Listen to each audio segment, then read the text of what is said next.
with it than, say, Penflinger or Double Broomstick. This is just a nice, refined Hearthstone deck, and that's what you'd love to see. Okay, so just to point out real quick so nobody gets confused, the point of views are correct. The players are correct. It's just their class icons are not correct. So don't let that fool you.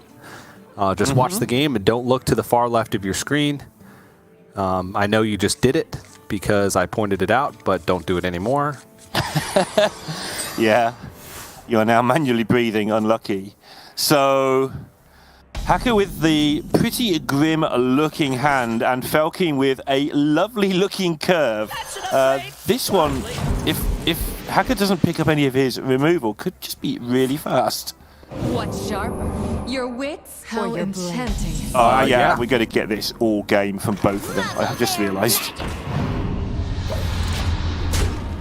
They are just going to emote the heck out of each other because they both have a lot of respect for each other, but they're two of the liveliest characters we have in the Grandmasters now. So yeah, we're just going to get a whole game of emotes.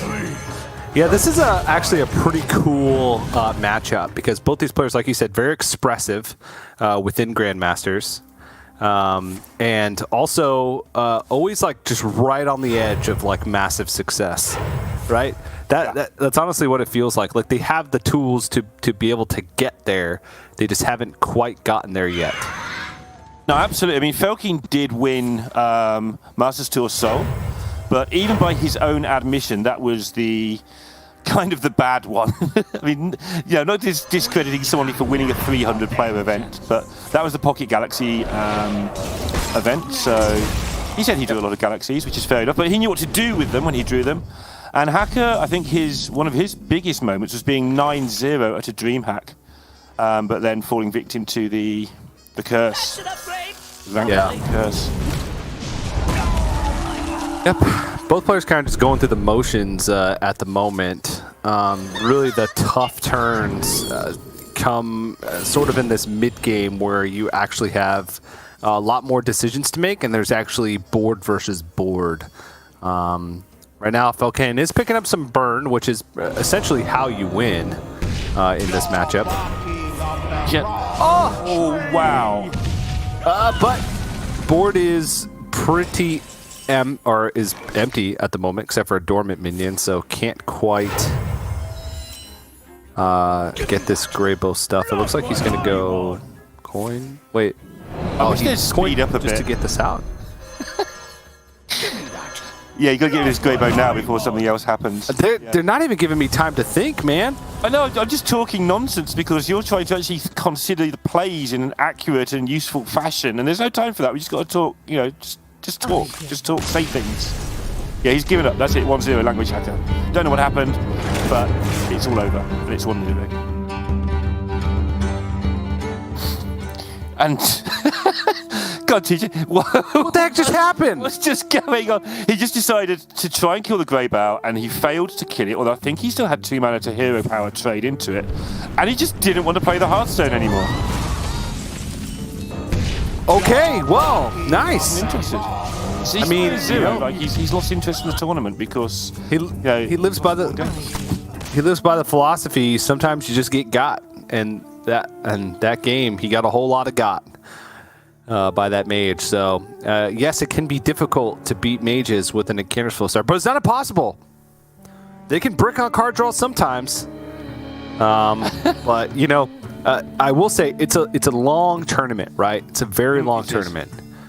And even though it's not that late in Europe, in fact, it's prime gaming hours. It is, in my opinion. Saving energy is a big deal when you're talking about pretty tough matchups, still having to play one more round on the day. So I'm not saying that I necessarily disagree with that decision. Just felt like it wasn't 100% loss, maybe like a 99%. But Felkin's like, nope, I'm out. Meanwhile, Language Hacker move on to the Token Druid. Respect for Language Hacker for bringing the Token Druid. I feel like, and I think you said this early in the broadcast, that this was kind of the sleeper bring. I think Token Druid is actually quite good, especially against the expected field with a ban. I think Token Druid, a lot of times players have this thing in their mind where they have this one completely unplayable game as Token Druid, and it's not a bad deck. It's not a good deck anymore. Where, you know, when you're in a tournament, you get one, on the other side of the coin, you get one good hand, and boom, the game is done for Token Druid for the round in Conquest. And I think this is one of those good hands for Language Hacker. Yeah. He can go, oh man. Okay, well, Cold Neophyte's going to put a stop to it. Yeah.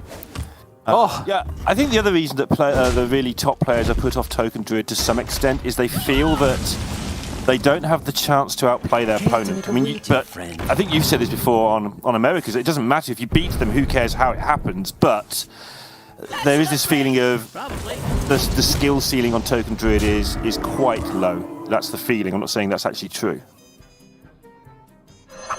Yeah, I can understand that. But this is going to be a pretty insane turn. Just needs to make sure he goes for... so it looks like Nature Studies, and then Adorable Infestation, and then Lightning Bloom plus Soul of the Forest. That seems fantastic. Yeah, the Soul of the Forest is just the absolute nuts at the end of all this, because the 1/1s don't do that much. They're there to be buffed next turn or in the future, but if you can't get rid of 12 minions in a turn, 13, then you're going to be in trouble. And great, Prize Plunderer gets rid of 3 of them, your Hero Power gets rid of 1. Your Shadow Step's great, everything's going really well, and you've then still got like 10 more minions to get rid of. Muzzle their magic. Language Hacker doesn't have a buff at the moment, right? Yeah, that's what I was going to say. The one thing he's missing is meaningful follow-up. Because he's overloaded for 2 next turn. Just pretty much just looking for the Power of the Wild. If he hits Power of the Wild, he is cooking. Yeah. Cooking a very quick 2-0 lead if he gets there, but Falcon not quite giving this one up just yet.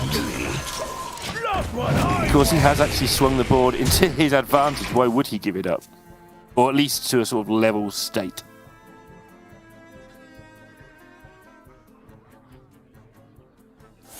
Well, I say that. It's not that level, is it?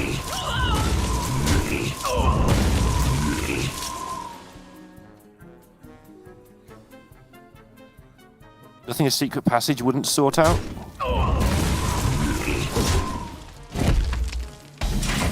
Yeah, so, I mean, okay, I was going to say, yeah, Secret Passage would have been pretty good, but Falcon realizes that pretty much the only thing he can do here is just try and clear the board as much as possible and hope that there is no follow-up. But we can see that there actually is follow-up, even though it's not incredibly substantial. It's Glorify Swarm, which if he picks up a spell is 4. Okay. I mean, there's only the second Gibberling that's in the deck that can do anything. Yeah. And now Language Hacker is meaningful follow-up, and I wouldn't be surprised as soon as he sees a buff, judging by the last game, that he just concedes. I was surprised last turn that Falcon didn't bump into the 2/2, by the way, and take the 2 damage to set up a removal. I mean, if any buff comes out, yeah, then he just took 2 damage for free, but I understand where you're coming from. Now Pride Sphere comes out. Language Hacker also gets to take a value trade. Well, all right. How you enjoy the Hearthstone? Yep. Isn't Hearthstone great when it happens to other people? Yep. Well, One of us has got to analyze this Hearthstone match, Teach. What's happening? Honestly, I don't even know where to begin because Felkane has Rogue left, Language Hacker has Rogue left. Felkane's lost 2 games on Rogue. You know, maybe the Rogue's the weak link in the lineups. But 3 games in a row beating Rogue is tough because at some point they're going to draw the good stuff. And you just have to make sure that you draw those 1 out of 3 games. And it can seem difficult sometimes, but if you take it one at a time, you're going to get there. And he's looking up against a Rogue, Mirror matchup at worst, and then Mage and Warrior. Everything is to be expected. There's nothing crazy in the lineup for Felkane. It's powerful decks that are well refined, but he's got the chances to do it. He's put himself in a good spot. Yeah, because of this is I'm quite surprised how much Miracle Rogue we've been seeing today. I must admit, it feels like every lineup you end up with the Miracle Rogue is the weakest link, and I thought we'd see a little less of it for that reason. I thought we might see a little bit more Poison Rogue, if I'm honest, just hitting some priests in the face. Yeah, Poison Rogue does have some pretty poor matchups, though. There have been people that have brought it. I just don't think they're doing particularly well, which is the issue. It can sometimes struggle against Paladin because they can race you a lot faster. They make big minions. If you're not interacting with board, you're gonna lose. And Righteous Protector, a 1-drop, you lose the game. Cool. Yeah, that's fair. Yeah. On to the next one. I don't want to ban Paladin. It's not that great. Sorry if you're struggling against the infinite paladins on ladder, but when you get to the GM sort of levels, you start looking at the stats, and the paladin win rate does start to plummet very quickly when you get up to the very top level. Yeah. All right, Felkin gonna try his luck with the Rush Warrior first. That is the best matchup that he has against the Rogue in his lineup, I would say. He's got a couple different things than what we've normally seen. Actually, not that much different. It's really just the Morshan Elite. We're seeing the Morshan Elite be a tent trasher in a lot of players' lineups, and opting for a little bit more just board presence instead of just another reactive rush minion, which seems to be the whole deck nowadays. How are you? But definitely a good matchup. In a ban priest lineup. I mean, the one thing that this deck does lack in is reach, right? And I think that ETC can sometimes give you that little bit of extra damage that you need to get that reach. So, nice Boxy into Vanessa Van Cleef. This is a pretty good curve for Language Hacker. He also has Mancrick. The one thing about the Prison Gnarg in his hand is it also is like an activator for both Want Thief and Swindle. So I like to play on the Vanessa Van Cleef just to put things on board versus Rush Warrior. And this is one of the matchups I feel where the Broom is really, really good. It's a shame it's only one Broom in a really bad matchup, but you have to work with what you've got, and it does make this matchup noticeably better. I was going to say significantly, but noticeably I think is a better word. Yeah, I don't think it's too significant, but I like your change of phrase there.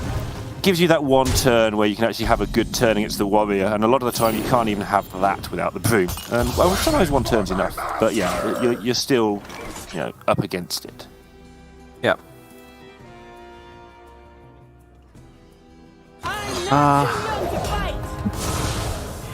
Kara, but not really too much value, but it still represents that threat on the board of, hey, if you don't remove this, then I could snowball this game. And right now, Checker doesn't have a way to remove it, but can find it with Swindle or Want Thief. Yeah, and you don't want to be messing around.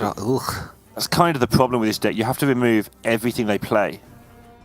Everything the warrior plays, and as a rogue, your job is to be getting something out of your tempo, not to be trading all the time until eventually you end up trading down horribly.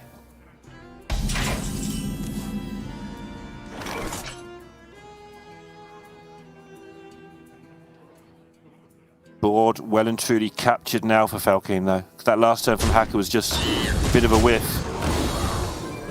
Yeah, and this matchup a lot of times comes out of that board because Rogue has these key windows, right, where they want to be fighting for board. But those windows are limited to kind of field contact turns, right? They want to use the field contact to swing the board and draw the cards. But if they're just using Wicked Stabs and trading in minions to try and just stay alive, that's when they get to those points where it becomes tough to win the game. They can get ahead in like resources, get some type of resource advantage, but that can be pretty difficult when you start to factor in conditioning, run deck, Rakara, where the minions start to get out of control way too quickly. Yeah, even nonsense like the bumper car, you end up sort of trading in 3 times with a buff sometimes with the parade leader, and suddenly just one fairly awful card has just taken out the whole rogue board. There's just too many things can go against you. It's only turn 5, and I feel like Falcon's killed about 20 minions already. Sure, it's not actually 20, but, you know. That's about 3, yeah.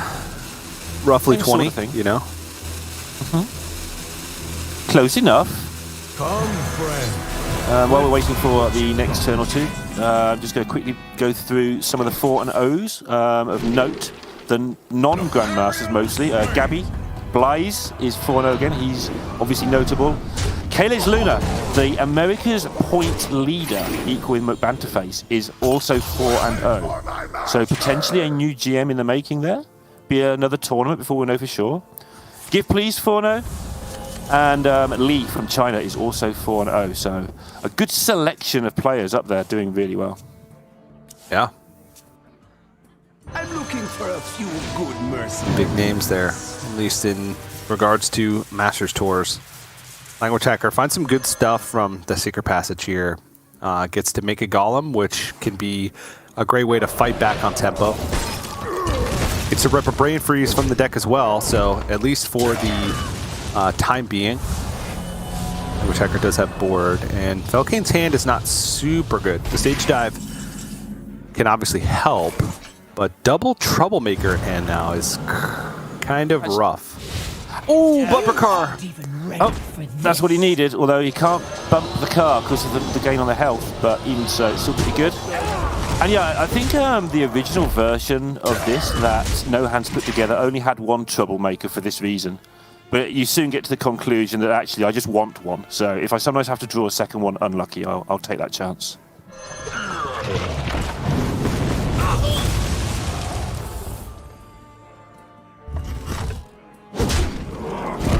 And still Hacker spending all of his time every turn just trading into opposing minions and not getting anything actually connected to the face. And all the time, the card advantage, which you would think would be the rogue's strong point, is actually just going towards Falcon.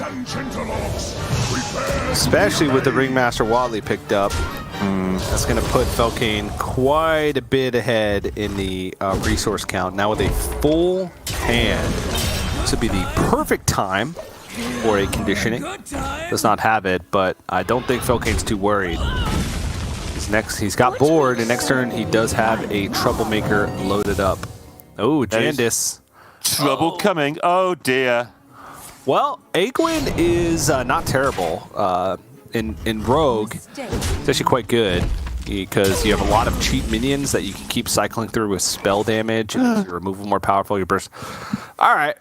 How big are these things going to be? I'll tell you what they're going to be. They're going to be big. I like the Egwin, the monologue there about Egwin, but I think just killing Egwin and then killing your opponent is much more enticing. I would agree with you. And the Egwin's good when you can. It's going to be one of those long, grindy games, you know, where you're actually going to get significant value from drawing the spell damage minion over and over again from the top of your deck. So this is just going to be monstrous though from Falcon.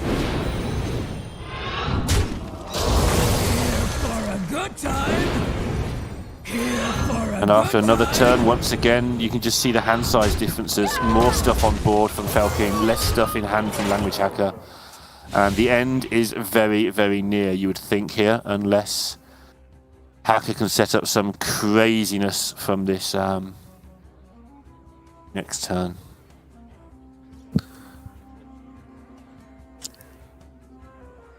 But I don't think even field contact can get him out of this. And he agrees. He's actually just going to occupy the board with the Alexstrasza, which doesn't even have enough health to survive the minions it can see.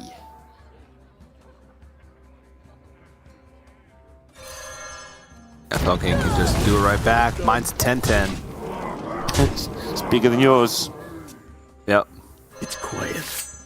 Yep, it's got to be the best field contact ever. It does have the +2 spell damage. Too quiet. Care to make a wager, friend? That is something. Language Hacker needs to pick up a combo card from these next 2 draws. Okay. That'll be 2 more draws. Yeah. with Rune, 1 mana Toronto. to work with. It's a lot of mana. I'm lying, it's not a lot of mana. He's just dead to the Alex that he can't kill, right? Unless he can get somehow... He does have a brain freeze, so could go...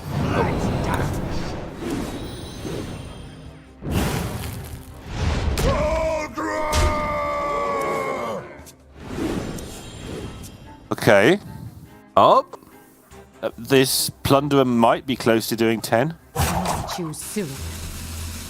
In a it's 4 or 5 kind of way. Oh, I was thinking, why is it free? But it's because Yeah. he started the combo with Foxy Frog, but didn't get the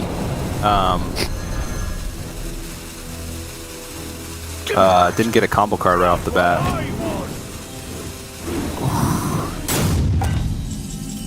Oh, he had the Shadow Step but didn't have time. Oh my goodness. It looked like ETC was drawn off the top, so Shadow Step didn't matter. He would have died because there was 7 damage on board. ETC had 2 Rushmans in the hand that he could have played for cheap.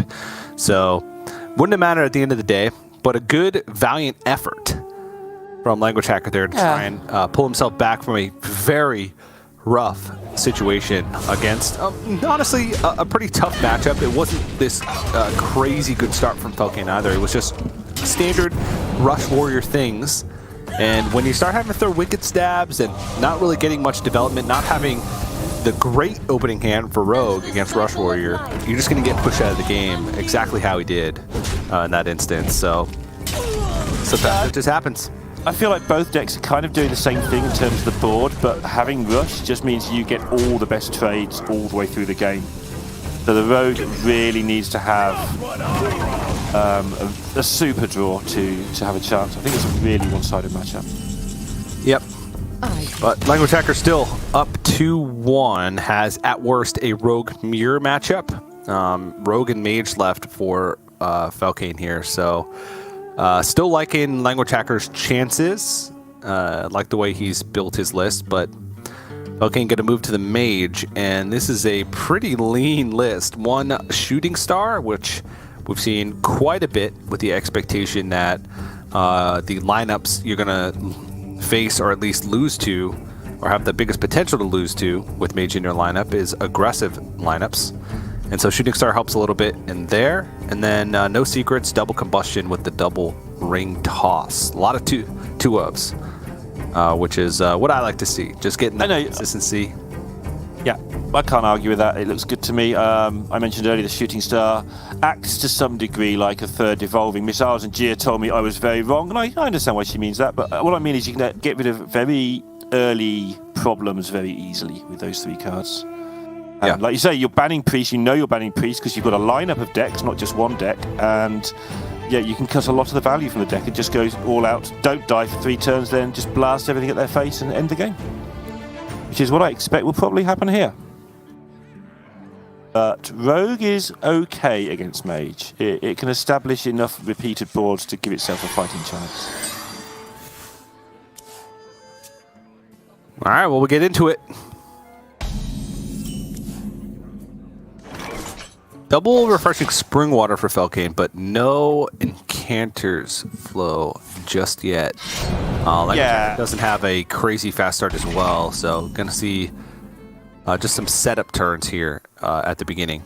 I wonder if we'll see Coin, Arcane Intellect here to try and find that flow into those spring waters. I don't usually like using the coin so frivolously, but with nothing to do, it's kind of tempting to take the chance. If he doesn't take the chance, he's got coin 4 into 4, which would make far more logical sense. Whoops. Language Hacker throwing out the mistakes were made because Falcane made the mistake of not drawing Incanter's Flow in his opening hand to play on 2. Oh, Language Hacker could fight right back with the Refreshing Spring Water of his own. Although his deck does have minions in it, so it might not be as good depending what he hits, but it could be tasty.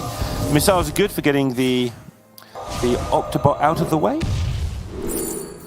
I think it was Druid mirrors where people used to mistakes were made or well played depending on wild growth on turn 2 back in the day. I was like, Silly Neil. Wild growth costs 3 mana.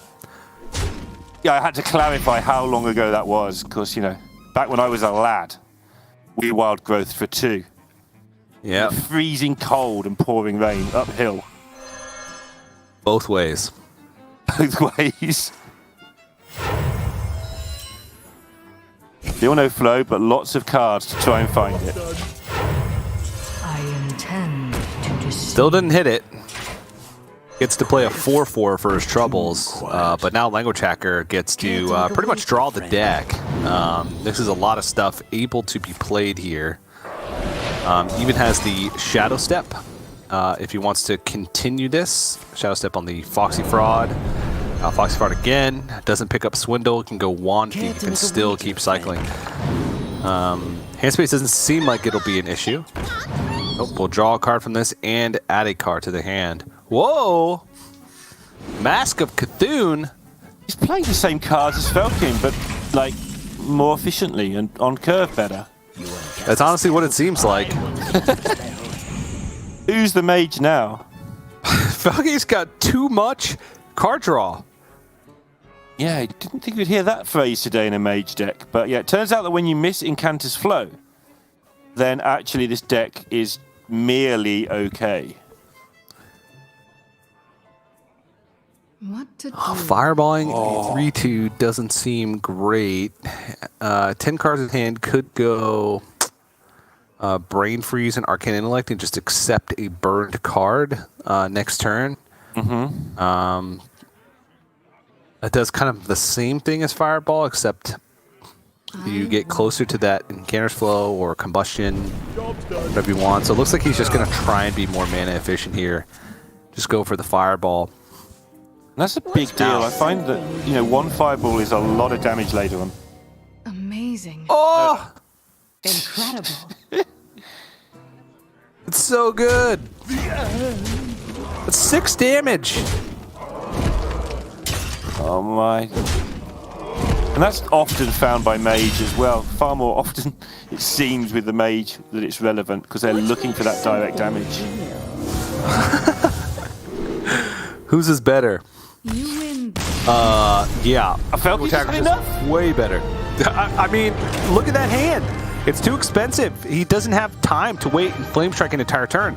I actually think there might have been close to lethal damage represented on board because of the Inara Stormcrash. So, Language Hacker taking the series 3-1 over Felkate. Going to go up to 4-0 in the standings. Looking good for our Amazing. friend Hacker.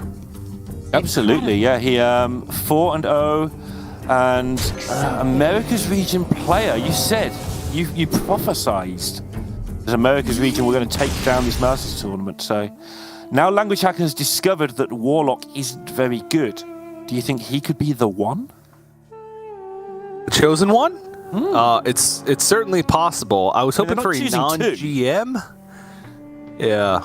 I was hoping for a non-GM America's winner just to kind of prove everybody wrong that we lack talent and that our only talent is already in Grandmasters.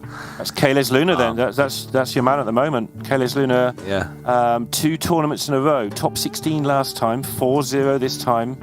On a bit of a roll. And even if he doesn't get in on this set of 6, is setting up well to start the next block of 6 after that. Because these are the first 2 tournaments of the block of 6 that will do the end of year promotion. So yeah. But not many others up there. Not many others. Looking like a worrying trend at the moment. But round 4 still going on, and it looks like we are going to jump into a little bit more coverage. Maverick versus RNG Liss to finish off the round while we wait for a couple games to wrap up. This is pretty good. Maverick, player that's been around for quite some time. Liz has been around for a little bit of time too, and Maverick has he's got a pretty one of the best resumes for a European player that's not a Grandmaster currently. If we go back all the way to like 2016. Oh yeah, until last time where Maverick got the runners-up spot, he had qualified like incredibly easily. I can't say how easily he had qualified for every Masters Tour. and he had to qualify for all of them through the qualifiers because he was doing so badly in the events. It was like qualifying 7th time or 3rd time. These are 300, 400, 500 player qualifying events, 1,000 players sometimes. Just winning them. And then getting the Masters Tour and going 1-3, so he doesn't get the auto-qualify, so he has to... And eventually, last time he got to the runners-ups, now he's auto-qualified. Lys, on the other hand, came 3rd in the one that Felkeen won. In the Pocket Galaxy Meta tournament. I don't know what he played on that occasion, but he came 3rd in that one, top 4, whatever. Mm-hmm. So both have had good success, and like you say, Maverick also won DreamHack Tour, which was amusing because he gets claimed as a Frenchman very often. And that was no exception. Anyway, he's going to be on the road in this final game of the match. Correct me if I'm wrong, he's a French-speaking Belgian? Yes. Yeah, he's hung around with the French community a lot. So when he wins, he's French, and when he loses, he's Belgian in the French community, I think. There you go. Taking credit. Let's gonna play Agripella in this first game that we're gonna cover. Not exactly sure which game we're going into, but we'll find that out in it's game 5. Just a few moments. Game 5. Okay, game 5. It's all in the Agripella. Yes, that it's 2-2. Okay. 2-1. It's 2-1 now. Excuse us. We're in game This is actually game 4, not game 5. And Liz is going to be playing the Agripella. Some secrets in here. It's labeled as Agri-Paladin, but it's kind of the aggro secret variation. Does run the Sword of the Fallen. A Reckoning, which we've seen become a little bit more popular. There's kind of been some one-of secrets thrown in there just to give a wider variety, so you're not all in on Galloping Saber, Omayog, and Avenge. We saw Noble Sacrifice for a while, but I think that's all but kind of floated out of most Secret Paladin lists. And a Conviction being run instead. Great way to deal with a single big minion on the board. You just have to take the damage once, and then it bites dust. And it's a secret that not a lot of players play around, but we are running an open deck list tournament, which means that Maverick will know that is a possibility. So let's get into it. Both players 3-0, looking for that perfect 4-0 start to kick off Masters Tour Orgrimmar. And I love Liz's hand already. I see a first day of school. I see a hand of a doll. None of the rest matters. Yep, and you can just keep the rest because it fits on curve. I don't know if you do or if you don't, but either way, I suspect it's fine. I want to very quickly talk about Reckoning because it's just a hard secret to get rid of. You have to actually trigger it. Like most secrets, you can find a sneaky way to trigger, like Explosive Trap, you just take the 2, but you don't put your minions down, and then you play your minions, that sort of thing. But Reckoning, you have to actually attack with a minion that it will kill at some point. So it is actually a really annoying secret. Give me that. Look what I won. Okay, well, all right. He's gone for as low a curve as possible, getting rid of the two might have taken any time. Nice roll. But do you play the Rocket Og Merchant, which will just get daggered? Or do you play the Wand Thief, which can trade over the prize plunder? Maybe discover a better play. Because the Rocket Og Merchant does let you rush, which is not, outside of Crab Rider, an ability that you can usually utilize. Excuse me, I just try and process this. This was an interesting decision. This is now another interesting decision. How many spells are in this deck? I'm going to have to count them. Okay, he's going to Rune Orb, which makes sense. Not enough. And there's secrets which you don't want to... There's a lot of secrets which you don't want to draw. Yeah. Having them be 1 mana, not the best. But, yeah, Liz is going to actually do both 1-drops. This makes sense to set up for the Hand of a Doll. Or maybe not. No, on the board. Okay. Job's done. I'll see. Wouldn't have drawn a secret then. Results-oriented thinking. Very, very few spells, doesn't it, early on. A lot of them are the stabs for the end of the game.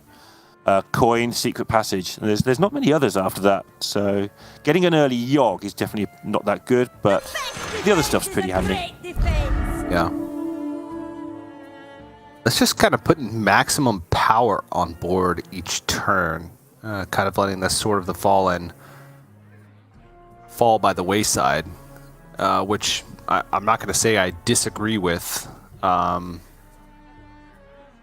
Simultaneously, maximum health as well. Yes. But has good follow-up. Yeah, damage is only going one place. It also kind of incentivizes Maverick to kill off the Goody 2 shields. Just because of the threat it represents of the spell burst, giving it Divine Shield again, making it even tougher to deal with. So, like just kind of playing up the curve. Yep, and then he's just going to play the other one down because he's expecting Maverick to have a pretty bad turn here dealing with the first one, which is, yeah, this isn't fun for Maverick. He's going to get his own. Wonder at what point we have to start actually playing around Vanessa regularly.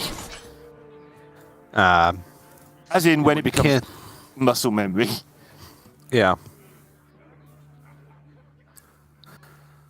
Okay. Still want to start getting this sort of the Fallen swings in, because with double Knight of Anointment in hand, those are going to start pulling secrets, especially since Liz has already played a Hand of Adal and has drawn a Hand of Adal, starting to get limited on actual holy spells in the deck. With secrets clogging that up, it's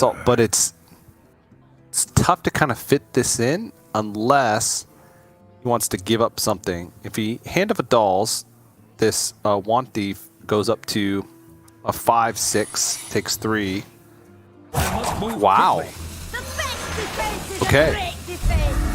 Cast the Secret from hand, play the Goody 2 shields again. Again, maximum power on board, except for the Knight of Anointment, but is trying to block Maverick's ability to go for some type of swing on the board with a spell. Yeah, and if you want to dagger and take it down again, where you lose your entire board and you take 4 more to the face and you waste 2 mana. That was his math on that particular one, I imagine.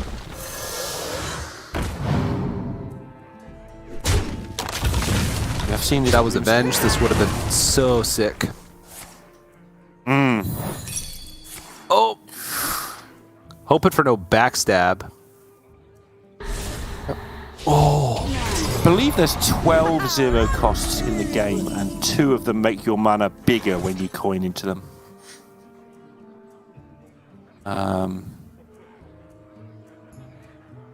So Yogg's actually pretty good a lot of the time for the person who triggers the Yogg, not for the person who has the Yogg.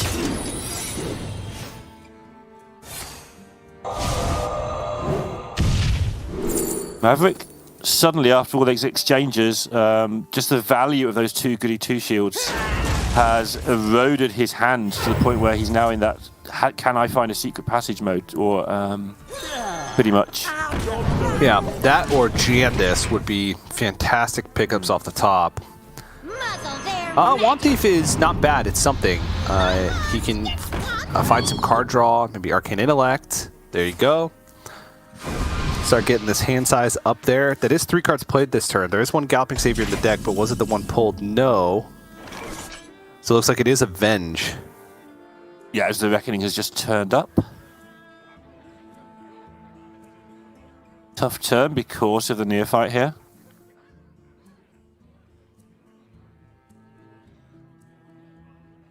Because he really wants to just dump this lot this turn, I think, and get on with his life. And the problem you highlighted, the Knights, like, ordering everything so he gets the right things from these is irritating. To say the least.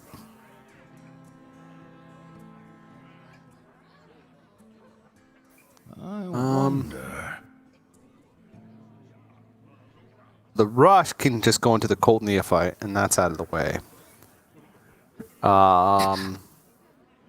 Is there any secrets even left? Oh yeah, there is. So there's a Galloping Savior left in the deck. So let's can pull Galloping Savior. So I believe that'll be Galloping Savior and Avenge that are up. He'd like to set up a situation where he has 2 minions on the board. Oh, that's nice. That'll do. Yep. Protect this Flame Imp as well. Okay.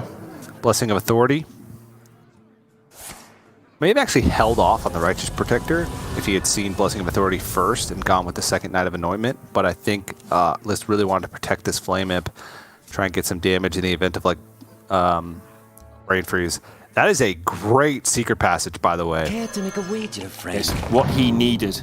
Absolutely what he needed. But he's still got to get through this 1-1 without triggering the Avenge to help it, or he's in so much trouble. Yeah, it's also going to trigger Galloping Savior. Let's see, how much power is there on the board? 710.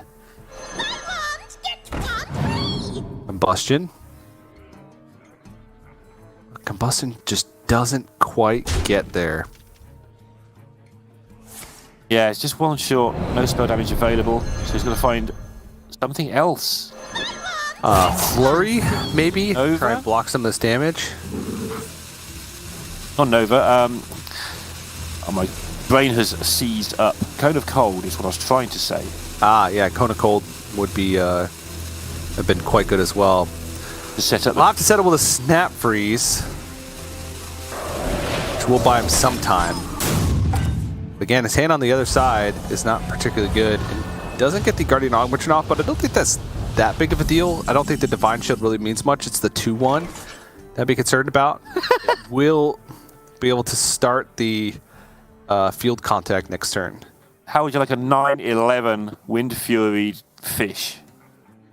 Sounds good. 9-12. I'll give you 9-12. I'll throw one in extra for being a good friend. Let me think. Throwing in extra health because, yeah, that's what Crab Rider has.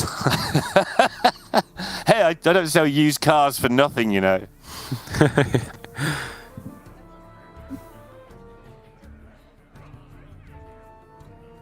Now, that's the play that instantly caught his eye too, as you saw him hover over it. He's now looking to see if there's anything that makes more sense than that. Because of the 310 man crick probably not being quite the right shape, but I suspect he just does it anyway. I must move quickly. Man, Crick, you're the perfect shape, and don't let anybody ever tell you otherwise.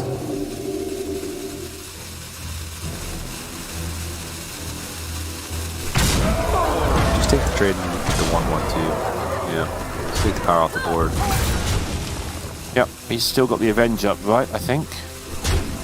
I like the trade with the Righteous Protector too. Normally you'd want to preserve the taunt, but in this case, you don't want to give the Wand Thieves a value trade because he already has another taunt in play. So this has to be the a miracle field contact, which is, you know, we do call the deck Miracle Rogue for a reason. And Guardian Aug Merchant's gotta hit something, but I don't even know what's in the deck that can stop this damage because currently Liz has lethal represented on board. And now he's got it even more represented. Yeah, now has to find some way to stop this Flame Imp from attacking. Secret Passage? Is there anything left? What can he find in his passage? It's just nothing by the look of things. Does he have another Brain Freeze? I don't think he does. Probably. Too soon. Look at that. Not enough. And it's looking like Lys is going to go to 4-0 for another tournament. I think he's had some other good starts, apart from what I highlighted too. So China have won the last two Masters Tours, and they're well represented once again at the top of the leaderboard. Yeah, nicely done. I do like the optimization there from Lys at the end with some of those plays as Paladin. And that point, don't know if it matters too much, but in a lot of scenarios, that maximization of value matters a ton. So nice play overall, and I feel like we've been seeing Miracle Rogue lose a lot of games on stream today, and you know that's to be expected considering it's the deck that was expected to be brought a lot, but not banned, which means players tend to have decent game plans against it. Rush War is also kind of in that camp and does well against Rogue, so I'm not surprised to see it being struggling, at least from the small sample size that we have on stream. But Maverick's still not out of things yet. I mean, he's got 3-1 score. If he completes the last round of today, round 5 with the